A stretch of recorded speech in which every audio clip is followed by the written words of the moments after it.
Assalamualaikum warahmatullahi wabarakatuh. Ketemu lagi dengan D Motor Rider di sore menjelang petang, menjelang malam. Apa kabar kalian semua teman-teman? Mudah-mudahan semua sehat-sehat saja dan tidak kekurangan suatu apapun.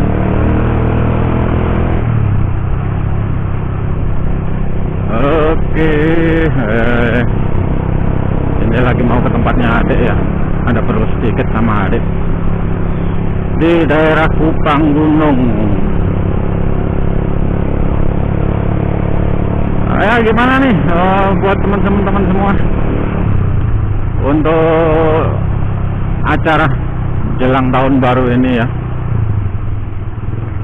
Tak terasa sudah setengah perjalanan bulan Desember ya, tinggal setengahnya lagi akan masuk tahun baru 2022. Nah, kalau sebelum pandemi pasti ada banyak sekali acara ya, entah itu panggung ataupun jadwal dari instansi atau perusahaan-perusahaan besar ya yang bikin acara. Anak-anak komunitas juga yang bikin acara sendiri untuk tahun baru. Nggak tahu nih kalau untuk tahun ini ya, karena udah 2 tahun ini pandemi COVID-19 belum juga selesai.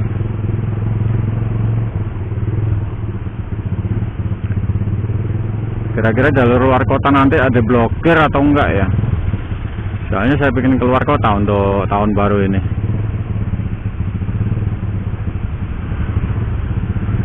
Kalau diblokir atau disekat, wah susah juga.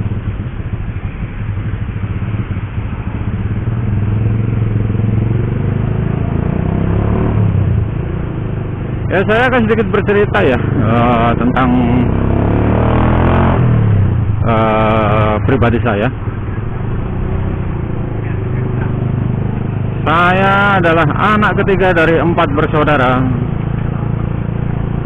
Anak pertama cowok, kedua cewek, dan yang terakhir cewek. Jadi 2 cowok, 2 cewek di keluarga saya. Dan kesemuanya sudah berumah tangga dan ikut suaminya masing-masing dan sudah punya rumah sendiri. Kecuali 1 orang yang masih jadi satu sama orang tua karena masih jomblo.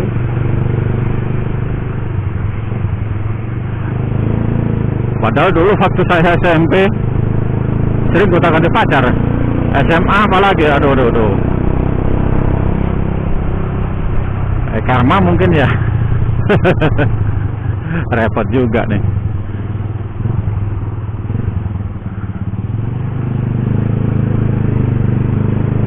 Tapi ya disyukuri aja lah.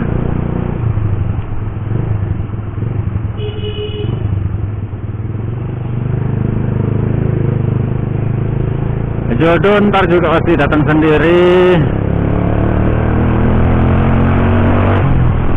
kalau dicari.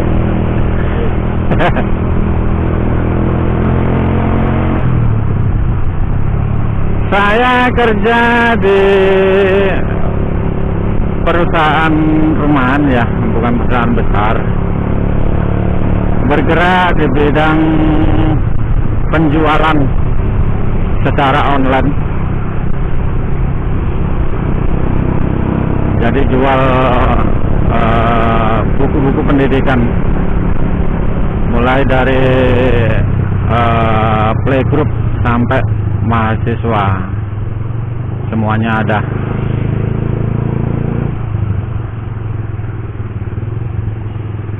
Ya untuk kondisi saat ini nggak perlu kita pilih-pilih pekerjaan. Jadi apa yang sekarang ada ya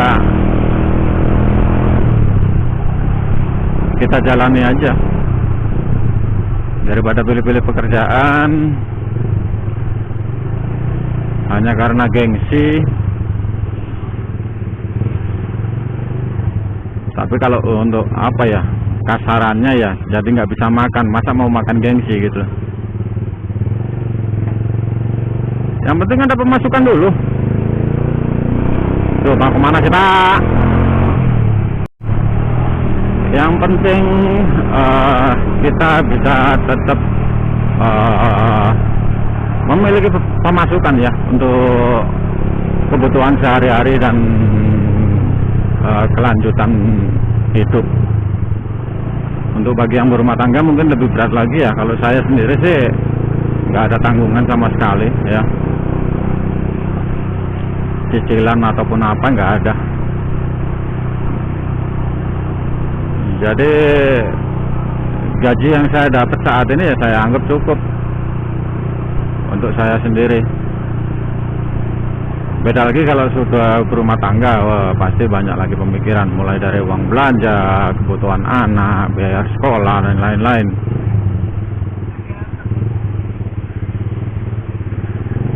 Ya, namanya hidup,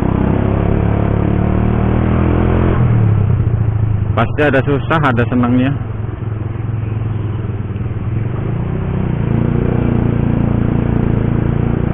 Kalau jomblo senangnya soal uang nggak ribet lah.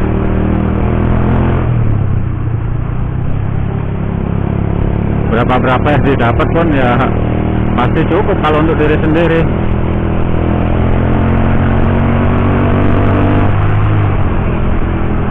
Kebutuhan anak jomblo paling apa sih? Paling beli rokok, uang bensin buat main. Udah paling itu aja.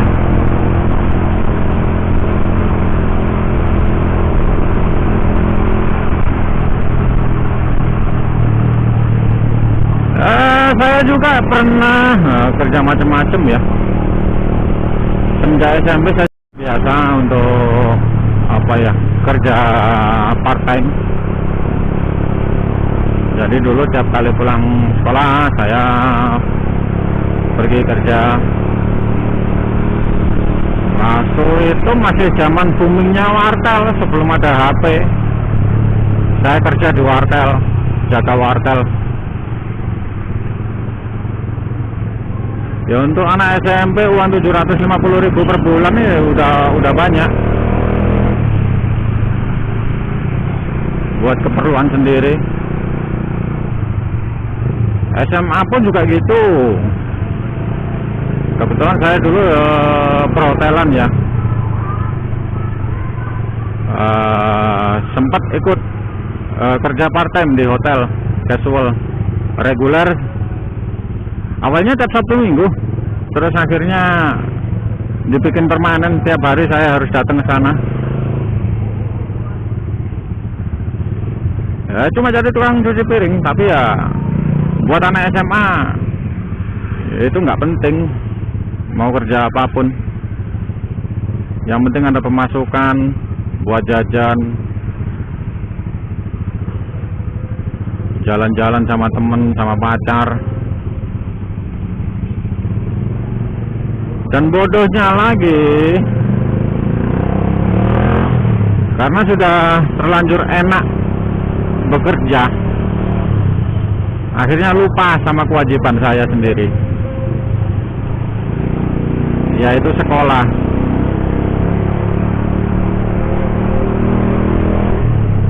Jadi waktu saya kerja di hotel ini saya sempat selama sebulan nggak masuk sekolah.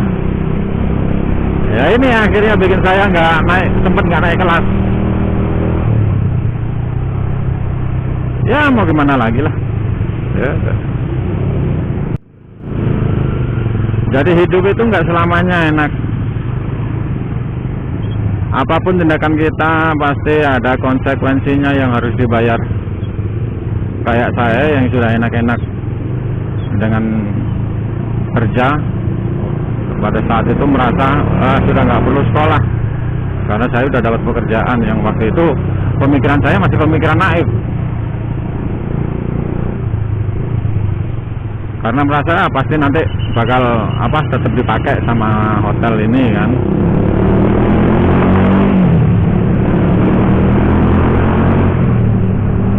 Jadinya ya terlena.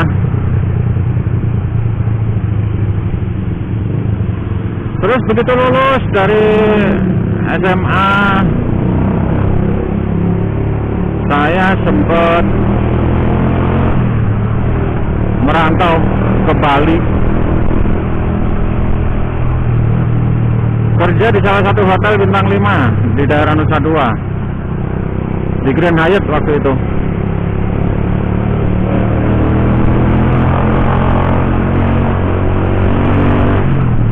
Kebetulan waktu itu saya jadi staf dapur,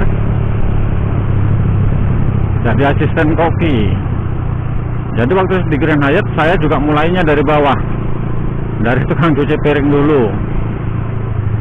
Jadi, tukang cuci piring selama 2 bulan, setelah itu naik menjadi tukang potong. Jadi mulai bumbu-bumbu, ayam, ikan, semuanya saya yang motong.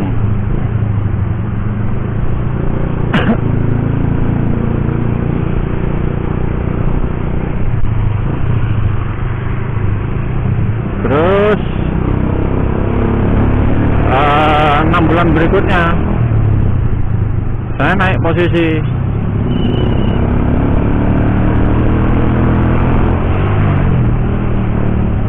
sebagai asisten koki, sampai akhirnya saya mengajukan resign.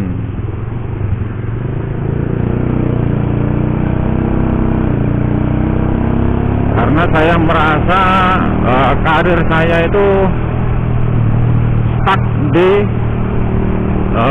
asisten koki dengan penghasilan yang waktu itu ya bisa dianggap masih kurang lah untuk gaya hidup di Bali. Tahu sendiri kan, Bali itu kan area wisata, jadi apa-apa di sana itu mahal.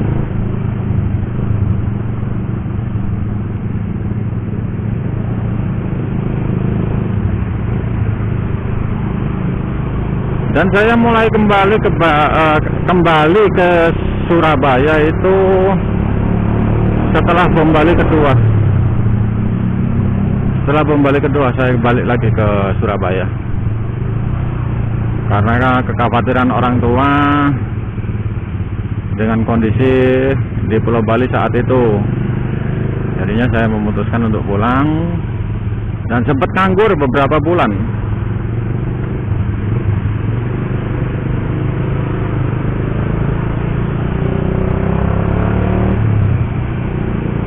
Sampai akhirnya saya sempat jadi polisi cepek ya, waktu itu istilah kasarannya polisi cepek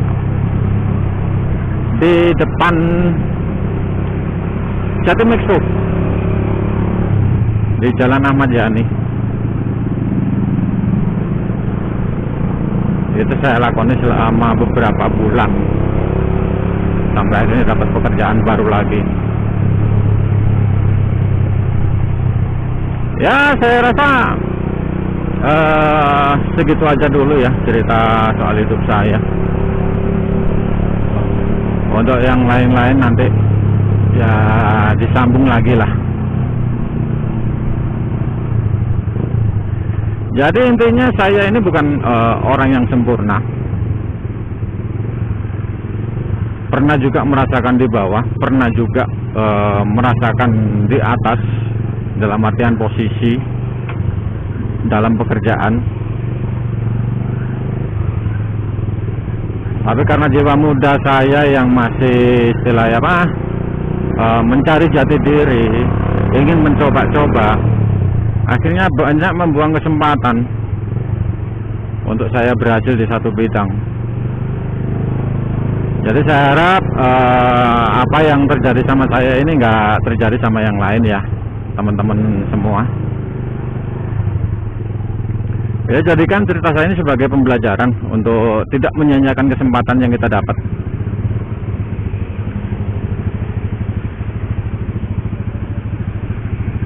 Karena kesempatan itu nggak akan datang 2 kali. Oke, segitu aja untuk video kali ini dari The Motor Rider. Mudah-mudahan kalian suka. Jangan lupa untuk klik tombol subscribe, like, dan komen ya. Nyalakan juga notifikasinya untuk mengetahui update baru video dari saya. dan kasih juga subscribe yang sebanyak-banyaknya. Mudah-mudahan ya dari kalian bisa menjadi penyemangat untuk saya tetap membuat konten. Sekian dulu, wassalamualaikum warahmatullahi wabarakatuh.